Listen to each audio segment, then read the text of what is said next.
ابھی اس وقت M Q M کے رہنما وسیم اختر پارلیمنٹ ہاؤس کے باہر میڈیا سے بات کر رہے ہیں۔ آج صوبہ سندھ سے لے کے اسلام آباد تک متحدہ قومی موومنٹ پورے پاکستان میں بلکہ اس بھتہ مافیا اور پرچی مافیا کے خلاف جو احتجاج بلند کیا ہے اس کی آواز آج اسلام آباد کے ایوانوں میں بھی سنائی دی، مگر افسوس کہ جن کو سننا چاہیے، جن کو اس پہ عمل کرنا چاہیے، اس گریوینس پہ، ان کے کانوں میں جوں نہیں رینگی۔ بڑے افسوس سے کہنا پڑتا ہے کہ آج ہم نے اس ایوان کا اجلاس روکا، کیونکہ اس کی سب سے بڑی وجہ یہ ہے، چاہے وہ کوشچن آر ہو، چاہے وہ بزنس ہو، مگر ہماری نظر میں کراچی میں جو بھتہ مافیا، جو خون بہایا جا رہا ہے، وہ زیادہ امپورٹنٹ ہے۔ ہماری پرائیورٹی جو ہے وہ ہماری عوام ہے، ہمارا ووٹ بینک ہے۔ ہم سے ہمارا ووٹ بینک سوال کرتا ہے کہ یہ جو حکومت کی سرپرستی میں بھتہ لیا جا رہا ہے کراچی میں، اس کو کون روکے گا؟ یہ کیسے رکے گا؟ کاروبار بند ہو چکا ہے، مختلف انڈسٹریز بند ہو چکی ہیں۔ آج تجارتی بھائی جتنے بھی ہمارے بزنس کمیونٹی سے تعلق رکھنے والے لوگ ہیں وہ سراپا احتجاج ہیں سڑکوں پہ۔ پاک کالونی کی انڈسٹری بند ہو چکی ہے، شیرشاہ مارکیٹ بند ہے، ایک علاقے سے 6 لاکھ روپے روز بھتہ لیا جاتا ہے اور حکومت اس کی سرپرستی کر رہی ہے۔ ان بھتہ مافیا کی خواہش پہ پولیس کے افسران تعینات ہو رہے ہیں۔ تو جب یہ حالات ہوں، جب یہ پوزیشن ہو ایک شہر کی، وہ شہر جو پورے ملک کو چلا رہا ہے، صوبہ پنجاب کا N F C award Karachi دیتا ہے، صوبہ کے پی کے کا این ایف سی ایوارڈ میں حصہ سب سے زیادہ کراچی کا ہے، بلوچستان کا این ایف سی ایوارڈ جو ملتا ہے اس میں سب سے زیادہ حصہ کراچی کا ہے، پورے پاکستان میں جو زکوٰۃ ملتی ہے اس کا سب سے زیادہ حصہ کراچی سے آتا ہے۔ تو کیا ہم بھتہ بھی اس کراچی شہر سے نکالنا شروع کر دیں؟ یہ ہم نہیں ہونے دیں گے۔ اور میں آج جتنی بھی ہماری پارلیمنٹ کے اندر جماعتیں تھیں جنہوں نے ہمیں سپورٹ کیا ہے، مسلم لیگ نون، مسلم لیگ کاف، شیر پاؤ صاحب اور مختلف جو آزاد لوگ ہیں، انہوں نے ہمارا ساتھ دیا، ہم ان کا شکریہ ادا کرتے ہیں۔ اور انشاءاللہ جو تجاویز آئیں فلور آف دا ہاؤس پہ، جو کمیٹی فارم کرنے کا مشورہ آیا، ہماری نظر میں کمیٹی کا اثر ہم نے آج تک نہیں دیکھا ہے، وہ بے اثر ہو چکی ہیں۔ کمیٹی فارم کر کے ہم پھر سے ایک بار پھر اپنی عوام کو دھوکہ نہیں دینا چاہتے، اور جتنے بھی وزراء انکلوڈنگ پرائم منسٹر ان دا پارلیمنٹ میری نظر میں بیچارے ہیں، وہ اس مسئلے کو، کراچی کے مسئلے کو حل نہیں کر سکتے۔ اسی لیے ہم نے اپنا احتجاج کنٹینیو رکھا۔ ہم چاہتے ہیں کہ صدر مملکت اس میں انٹرفیئر کریں، انٹروین کریں اور اس مسئلے کو سیریسلی لیں۔ اگر یہ مسئلہ سیریسلی نہیں لیا گیا تو خدا نہ خواستہ ملک کو نقصان پہنچے گا، اور پھر کل ہونے والی ان کی جوائنٹ سیشن کی تقریر بھی مشکل میں پڑے گی۔ تو میں ایک بار پھر ریکویسٹ کروں گا کہ یہ سیریس ایشو ہے، میں دھمکی نہیں دے رہا، یہ پرائورٹی پہ رکھیں اس کو۔ کراچی کے لوگ مشکل میں اس وقت، خون بہایا جا رہا ہے، لوگوں کا قتل و غارت کیا جا رہا ہے، لوگوں کو پیسہ لیا جا رہا ہے، ان سے بھتہ لیا جا رہا ہے، یہ کب تک چلے گا؟ میں اس میں وسیم بھائی کی بات کو ایڈ کرنا چاہتا ہوں۔ ہم نے ہر ذمہ دار شخص سے رابطہ کیا ہے، چاہے وہ وزیر داخلہ سندھ ہو، چاہے وہ وزیر اعلیٰ سندھ ہو، چاہے وہاں پہ دیگر law enforcement agencies including rangers کے لوگ ہوں، چاہے وہ وزیر داخلہ وفاقی رحمان ملک صاحب ہو، چاہے وزیر اعظم پاکستان ہو، چاہے صدر پاکستان ہو۔ مگر میں آپ کو یہ بتا دینا چاہتا ہوں کہ اس مسئلے کا حل سوائے صدر پاکستان کے کسی کے پاس ہے ہی نہیں۔ نہ رحمان ملک صاحب کچھ کر سکتے ہیں، نہ وزیر داخلہ سندھ کچھ کر سکتے ہیں، نہ وزیر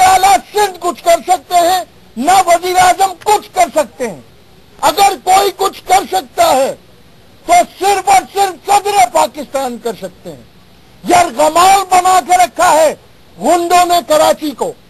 جس تاجر صنعتکار جس مزدور کے ساتھ جس سے جی چاہتا ہے بھتہ کلیکٹ کرتے ہیں.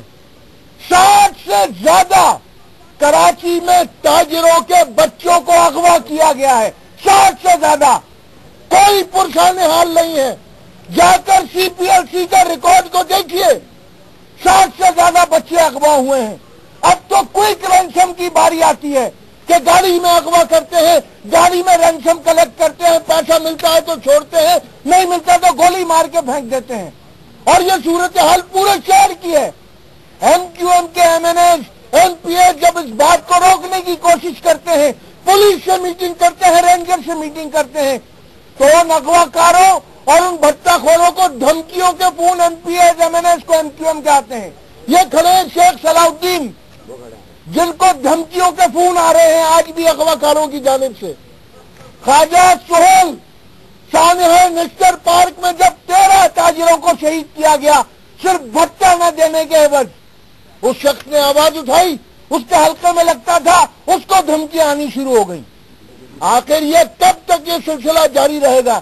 سیل فون میں بھی اب قتل کرنے کی انتہا کر دی ہے. کراچی تو ایسا لگتا ہے جیسے مفتوحہ علاقہ بن گیا ہے, جس کا جی چاہتا ہے آ کر لوٹ کھسوٹ کا بازار گرم کرتا ہے. اور شرمندگی کی بات یہ ہے کہ ان بھٹا مافیا, پرچی مافیا کی لوگوں کی مرضی سے ایسے چوز تعینات ہوتے ہیں, ڈی ایس پی تعینات ہوتے ہیں, ایس پی تعینات ہوتے ہیں. رینجرز بغیر کسی حکم کے آگے موو نہیں کرتی. کتنے بھٹا خور پکڑے گئے آج تک, کتنی پرچی مافیا کے لوگ پکڑے گئے آج تک. کون سی تاجر انجمن ایسی ہے کراچی میں جو احتجاج نہیں کر رہی ہے؟ ماربل انڈسٹری ہو, جویلرز ہوں, تاجران ہوں, دکاندار ہوں, الیکٹرانکس ہو اور بڑے صنعتکار ہوں, اب تو وہ احتجاج کرتے کرتے تھک چکے ہیں. ہم ان دہشت گردوں کو, اس پرچی مافیا کو صرف یہ بتا دینا چاہتے ہیں کہ کراچی کے عوام کا مینڈیٹ ہمارے پاس ہے, مگر اختیار ہمارے پاس نہیں ہے. مگر اس کے باوجود ہم انہیں یہ متنبہ کرنا چاہتے ہیں کہ ہم کراچی کے 2 کروڑ حق پرست عوام کو, کراچی کے تاجروں کو, کراچی کی انڈسٹری کو, کراچی کے لوگوں کو ان کے ہاتھوں یرغمال نہیں بننے دیں گے, نہیں بننے دیں گے ان کے ہاتھوں یرغمال. چاہے وہ کتنا ہی لوٹ مار کا بازار کریں, کتنی ہی قتل و غارت گری کریں. ہم آج اپنے ہی کولیشن پارٹنرز کے خلاف یہاں پر احتجاج کر رہے ہیں کہ اب ایکشن کے علاوہ کوئی چارہ نہیں ہے. We don't want any discussion on the subject. We want action and action only on the people who are doing all that.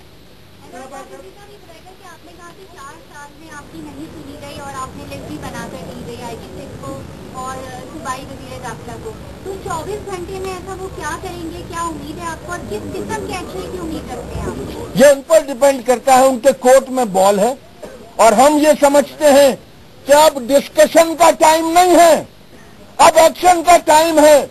4 سال تک جو چاہا ہے انہوں نے سو کیا ہے, جو منمانی چاہیے انہوں نے کی ہے, مگر اب صرف اور صرف ان کو ایکشن لینا پڑے گا.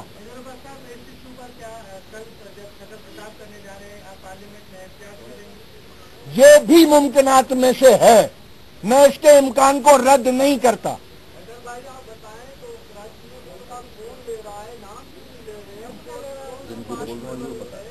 جن کو سرکاری سرپرستی حاصل ہے پوری لسٹ دی ہے ہم نے, ایک کو نہیں.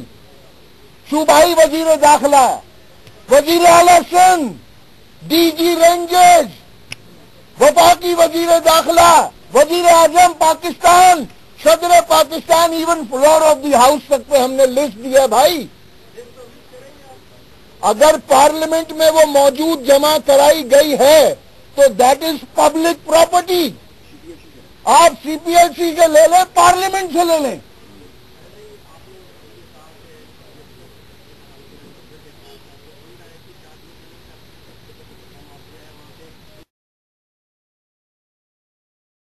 اس میں میں آپ سے یہ کہنا چاہتا ہوں کہ جو بات میں نے کہی ہے اس میں وزن ہے. کوشش نہ کریں اس بات کی کہ مجھے الیبوریٹ کرنا پڑے چیزوں کو، کیونکہ اگر میں نے چیزوں کو کھول کھول کر رکھنا شروع کیا تو بہت ساری شخصیات اور بہت سارے حالات و واقعات اس ایک الیبوریشن کی زد پر آ سکتے ہیں. بھائی یہ فرمائیے کہ پیٹرول کی قیمتوں میں اضافہ ہوتا ہے تو آپ یہ فرماتے ہیں کہ آپ حکومت سے علیحدہ ہو رہے ہیں. اب آپ اس کے خوفناک منظر کشی کر رہے ہیں کراچی کی اور اس کے ساتھ متنبع کر رہے ہیں دلی پیسے انداز میں کہ کل یہ بھی ہو سکتا ہے.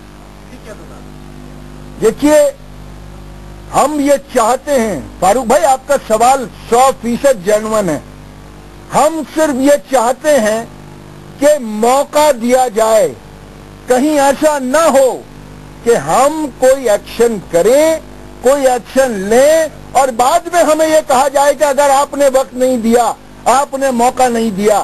سیاست میں گنجائش بھی دی جاتی ہے، موقع بھی دیا جاتا ہے. اور آج میں یہ بات نہیں کہہ رہا، فاروق بھائی آپ اس بات کے گواہ ہیں کہ پچھلے 4 سالوں سے تواتر کے ساتھ ہم یہ بات کر رہے ہیں اور آج فلور آف دی ہاؤس پہ مسلم لیگ نون ہماری ہم آواز تھی. مسلم لیگ کیوں ہماری ہم آواز تھی؟ فاٹا کے لوگ ہمارے ہم آواز تھے، شیرپا گروپ ہماری ہم آواز تھا، مولانا فضل الرحمان کی جماعت ان کے بھی ہم شکر گزار ہیں کہ وہ ہم آواز تھے. یہ ایک نیشنل ایشو ہے. خدا کے لیے اس کو کراچی کے پرسپیکٹو میں مت دیکھیے. 100 روپے اگر پاکستان کے پاس ہیں تو 70 روپے کراچی سے آ رہے ہیں. آج جو پنجاب میں ڈیولپمنٹ ہے اس کا سورس بھی کراچی ہے. اگر پختونخوا میں کوئی کام ہو رہا ہے تو اس کے پیسے بھی کراچی سے آ رہے ہیں. آج بلوچستان پیکج دینے کی جو آپ بات کرتے ہیں، دیتے نہیں ہیں، وہ بھی کراچی سے جنریٹ ہوا پیسہ ہے. میرے بھائی آپ پاکستان کے پرسپیکٹو میں اس چیز کو دیکھیے. ہم رو رہے ہیں، ہم کراچی کو نہیں رو رہے، ہم سارے پاکستان کو رو رہے ہیں. خدا کے لیے ہماری معاشی جو ہب ہے، ہماری جو پیسے کی ریڑھ کی ہڈی ہے، کراچی کے آگے کارخانے جو کارخاندار ہیں، جو انڈسٹری ہے ویتنام جا رہی ہے، ویتنام ملیشیا جا چکی ہے، بنگلہ دیش شفٹ ہو چکے ہیں. اسی لیے کہ آپ سے نہ پرچی رکتی ہے، نہ بھتہ رکتا ہے، نہ اغوا برائے تاوان رکتے ہیں، نہ اسٹریٹ کرائم رکتا ہے. کوئی پرسان حال ہی نہیں ہے. شہر ناپرسا بنا دیا ہے کراچی کو. جن کے پاس مینڈیٹ ہے ان کے پاس اختیار نہیں ہے، جن کے پاس مینڈیٹ نہیں ہے ان کے پاس اختیار ہے. لوگ تبدیل ہوتے ہیں. انٹیریئر سندھ میں آج جو صورتحال ہے، جو وہاں پر اقلیتوں کے ساتھ سلوک ہو رہا ہے، وہ بھی کسی سے ڈھکا چھپا نہیں ہے. وہاں لڑکیاں اغوا کی جا رہی ہیں، وہاں پر لوگوں کو اغوا کیا جا رہا ہے اور وہاں سے بھتے وصول کیے جا رہے ہیں. صرف چہرے بدل رہے ہیں، صرف چہرے بدل رہے ہیں. ایک وزیر داخلہ جاتا ہے، دوسرا وزیر داخلہ آ جاتا ہے، مگر مسائل وہیں کے وہیں کھڑے ہیں. آخر میں تمام میڈیا کے دوستوں کا شکریہ ادا کرتا ہوں